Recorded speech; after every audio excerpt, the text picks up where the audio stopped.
Welcome back to another week at DroneDJ. It has been a quiet week, except the one Yesterday. yeah, except yesterday when we really hit the headline. So let me share my screen and see if anyone still remembers this unit. There we go. Pixie from Oh, Snapchat poor, or Snap poor right now. Pixie.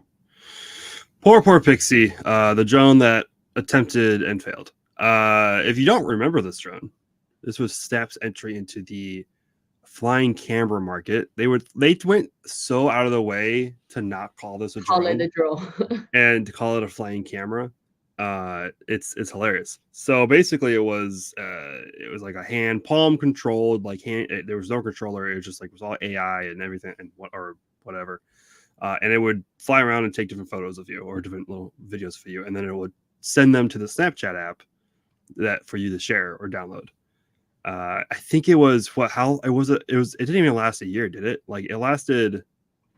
It was actually launched in April 2022.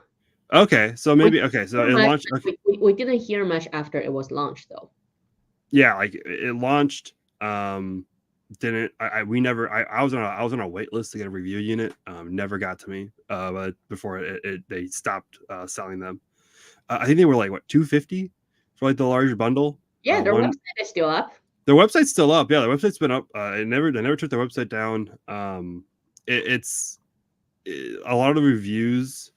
There's only one solid review that came out of it. I think it was it the Wall Street Journal, I think, or something like that. I can't, one of those larger company sites did a review, and they were like pretty positive of it, but more like in the potential technologies was really positive, and then they kind of got to the actual experience and you can't any sort of wind will blow this thing around because it's lightweight plastic, it's small, and it has no sense, like no bit of way to counteract it. So yeah, what's the name of this agent? I can't remember what the name of the agency is, but the Consumer Product Safety Commission came out with a Right here. recall, total recall, complete recall.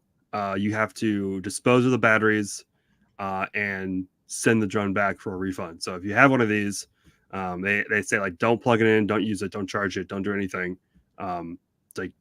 Dispose the batteries, send in the drone, get your refund. And they have instructions on their website, pixie.com. It's down at the bottom too, which I find funny. Like they're not selling the product anymore. So where they put the recall program at the Only at bottom, the you have to bottom, go through. right You have to here. go through their product, Yep. their Yeah, you have their to go through marketing stuff everything. to get to it. Yeah. If you go back to the site, about units, 71,000. 71,000. That's way more than I was expecting. I Yeah. was expecting maybe 10,000 at most. Like for some of that lasted maybe about a year before they discontinued it. I guess we're talking maybe the Snap glasses, which must have been selling millions by the time within a year for them to discount this or discontinue this so quickly. But What's yeah, interesting is also if you look at eligibility, says anyone who purchased directly from Pixie, anyone who received as a gift, or anyone who purchased from Amazon. yeah. I'm wondering if purchased as That's it got as a very gift. specific because normally Yeah, it's just anyone who purchased it with a receipt, right? yeah. No, well, apparently, like all you gotta do is send the drone back, and they'll just like find. I don't know if you have to. I'm sure you have to. Um, their in-house return process will probably have some sort of order number you have to, or someone that you have to send back. But or if they just send it back and they just look at the serial number, and then they can link it up to the order, and then they just give you a recall. Invoice number, serial number. There we go. Email, voice number, or serial number. Email is probably just the contact, probably not, yeah, the invoice number or serial number. So it's either like the number that is probably on the receipt they emailed you, or then the serial number on the drone. They just link that back to whoever bought it. So if you got a gift, I'm sure you're not going to get the refund. I'm sure the person who bought it for you gets the refund.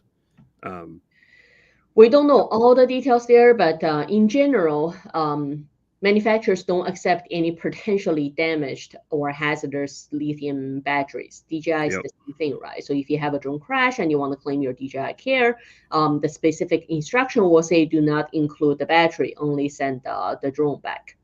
Yeah. So I don't think the FAA, if I'm sure this is being like mailed anywhere, over air. FAA probably won't allow it on any cargo plane. So they're not going to want that sitting there. That's dangerous. Especially, I don't know how. I haven't seen any stories of this happening. Like of these like usually batteries catching fire. Yeah, I wonder. Yeah, usually that makes pretty decent headlines, or at least gets pretty big on social media if a battery starts catching fire, especially since the Galaxy thing. What was that? 10 years ago now. Yeah. So I don't know how many of these actually caught fire or how like possibly damaging it could be, like how frequent it is. But obviously it's frequent enough, and the fact that Snap's no longer producing them or supporting them pretty much. And I've been trying to find the battery details on like how many amps, how many cells. Looks like maybe 1 or 2 cells. My guess would be like a small 2 cell. It would probably be in our FCC database. Hold on. Let me see if I can find it for you. But it's at this point now, like it's a total loss for Snap. Like the whole flight, they would have been better off at this point just not producing Pixie. Now, what I do wonder is if the drone is still working, you could, like in the past, I've had products that were using lithium ion or lithium polymer batteries, and I was able to go to local shop and get some smaller size batteries that would fit, and then solder the connectors and still make it work. So if I have one, I will try to see if I can get a spare battery and see if I can make it work. So I wonder if anyone will sell them on eBay. I'm sure someone will. And I'm looking. I don't think we even have a. Oh yeah, it was Wall Street Journal. Joanna Stern did the review. It was like the only one I actually saw a review of this product. No one else has been quiet since its release. Well, yeah, it's all died off. I mean, since they discontinued it last year, like they even like shortly after releasing it, there was the 1 or 2 reviews. Maybe The Verge did something, and maybe there was a YouTuber that did something as well. I think Potato Jet might have done a review on this. Now I don't remember, but like other than the big names doing reviews, like after that, I mean, like they never got back to us about reviewing it. They never I didn't see any other smaller, like I never saw any drone centered like YouTuber doing a review unless they bought it. I almost bought one. Like, the only similar product I've seen is from Hover Air. Yep. That looks very similar, right? It actually folds up. Yep. Which it's important to note that our one of our teammates over at Electrek, Mike Atoll, he did a write-up on this. He likes this drone really much, very, very much so. So it's really popular in China. Yeah, so I couldn't get a review unit either. Like I reached out, and I when they released this drone, we had our media contact. Apparently, their PR firm no longer works with 00, so I had to find another way to get in touch with them. So hopefully we can try this one out, because apparently it's a very good drone. I didn't think it would be, but apparently this one is apparently much better than their other product. Yeah, I've seen quite a few posts about people using it. It looks interesting. Like the whole concept idea of like a flying camera like that follows you around is interesting. Like it's one of their marketing campaigns, because it folds up, right? So it's like a book. Like someone takes it like a book and then opens it and then it flies around them. Yeah, it's definitely like very. I like this design much better than Pixie's. I'm wondering though if it is worth it more than like the Mini 4 Pro. Or even like finding a Skydio 2 off of it's different eBay. Because it is smaller. It will be more affected by weather conditions, and the gimbal is only like 2-axis, only slight up and down. Only up and down control. Mm-hmm. And I think it will have a pro, like, because you don't need to have a controller holding a controller. So if you're like riding a bike or a scooter and you want something behind you or next to you, you'll have like 2 hands. But also because they didn't go with all the features they really just narrowed it down on, okay, let's just do one thing and do it well. Yeah. So I want to get one of these and do like a comparison between my Skydio and my my Mini 4 Pro, because the Mini 4 Pro is like small, right? Great obstacle avoidance. Like I think that's the one downside of this is like there's no obstacle avoidance, so like the way it kind of handles things is kind of weird. And then Skydio, that like you just use your remote controller when you fly with it. So I wonder if it's. See how it goes. I want to try it out. Oh, we got to show the Valentine's Day special. Oh, there you go. There's a Valentine's Day special for all you lovers out there who like to fly drones side by side. Here you go. There you go. Mhm. Okay, now we don't have much other news. Seems like last week we talked about DJI seems to be gearing up for a beta release with all the combos going on sale and also on DJI official website. Several of the models are no longer available. They're marked as out of stock. So we shall see in a couple of weeks if any new release updates comes out from DJI. Most of the news this week are actually around delivery. So there's one from Mighty Fly on the cargo delivery drone. That's Looks like does interesting. have VTOL capability, which is interesting, as well as fixed wing. Yeah, as a very unique looking drone right there. I'm sure that I like these middle mile, like a little bit larger delivery drone, concepts. 'Cause I think they make way more sense, like economically than like the delivery I just ones. want to see how much ground-based facility it requires for takeoff and landing. Yeah, that'd be interesting. Like how much infrastructure on the ground you need, and then like how much can you fit in there, and then like what's the cost, like Yeah, yeah, versus almost like a business case FedEx. analysis, right? Yeah, it would be interesting to see like how if any of these larger ones are actually like cheaper or more or better than your traditional counterparts. Second news around delivery is Wingcopter-backed drone delivery project to German villages expands. And it's interesting because when you see a lot of these remote villages, delivery, it seems to be revolved around time-sensitive products or medical products that are really supporting, emergency needs. Even in Canada, Mhm. a lot of the delivery in remote villages are around, hey, in the winter, you can't get there because of road conditions, right? Or during forest fire people there need their prescription medications or need supplies. It doesn't seem to be around like your day-to-day products or your day-to-day delivery. It seems more around those emergency necessity, type of deliveries.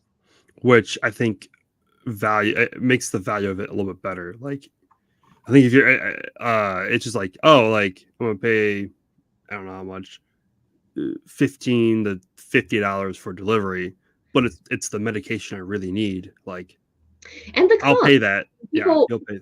I remember looking at Moosonee, right? That town that's really almost at the northern tip of Ontario. If you go there in the supermarket, like an apple could cost you $5 or Yeah. sometimes even $10 because the delivery cost is super high. Yep. And yeah, like it makes I feel also like it's these sort of processes are probably easier to get support for local governments on board as well. Or Hey, like I mean, who's going to stop us from supporting getting much needed medical goods cheaper or easier to areas like like yeah, plus they're remote areas. You don't have to yeah, worry. the politics is there, and then once you use this to break down those like BV loss or any of those any of those regulations, then you can start going like, oh, well, maybe we can do food as well. Mhm. Like all that stuff's gone now, so it's kind of smart. Kind of works out. And another news also around delivery. Amazon Prime Air service. I thought the Amazon Prime Air was gone. It's always just sticks around. Like it never fully goes away. They just keep coming back, and I'm So still waiting for this to be like actually could roll out. So well, it seems interesting because there's been several different models of what potential drone Amazon is going to use, right? Remember at the yeah. beginning, it was a quadcopter, with a box under it. And then over the years, we've seen different model designs, but we haven't seen like the actual D1 they're going to use for delivery. It seems like they're sticking on this design where it's like it goes VTOL, then like it kind of like rotates over Mm-hmm. into horizontal flight, which Hybrid. is which is very unique. So, but like they seem adamant. I mean, it's Amazon of all companies that's going to spend the longest and make sure it's right. It's going to be Amazon. So it's kind of like Apple, like the slowest. Like Apple's kind of the slowest to adopt anything, but when Apple does it, like it's done pretty well. But So I also wonder why building an Amazon drone? Why not just like Walmart work with drone delivery companies? I mean, the mentality of Amazon has always been do everything in house. I mean, their warehousing's in house, their deliveries in house. They're like they're trying to make as much in house as well versus having third party But they don't retailers. use Like, cars. right? They buy cars to build their fleet to deliver. Yeah. Well, I mean, no, now they're going the Rivian, which is owned by Jeff Bezos. So like they're We getting don't there. They're getting there. Yeah, like it makes sense in the mentality that I like to make sure everything's in house so they can control any bottlenecks. But yeah, like the Walmart. I mean, Walmart's up and running already with their drone delivery because they went to a third party versus developing their own in house. right. But maybe when Prime Air like the drones like come out, like they're the best. Like maybe like who knows? Like we don't know. Like everything in Amazon, I mean, like or everything in Jeff Bezos' companies, whether it's Amazon or like Blue Origin, their space company, it just seems like very mysterious on how they want to do things and when they come out with things. So this could come out and be like the best drone, like it's the most efficient, it carries the most, it's the fastest, and it's like the safest. But we'll have to wait and see though. We shall see. Well, as I said, this has been a slow week. We don't have much notable news to share besides the Pixie drone recall. Let's see what happens. We're 2 weeks shy from Valentine's Day, right? Let's see if there are other Valentine's Day drone deals coming out besides the Hover Air.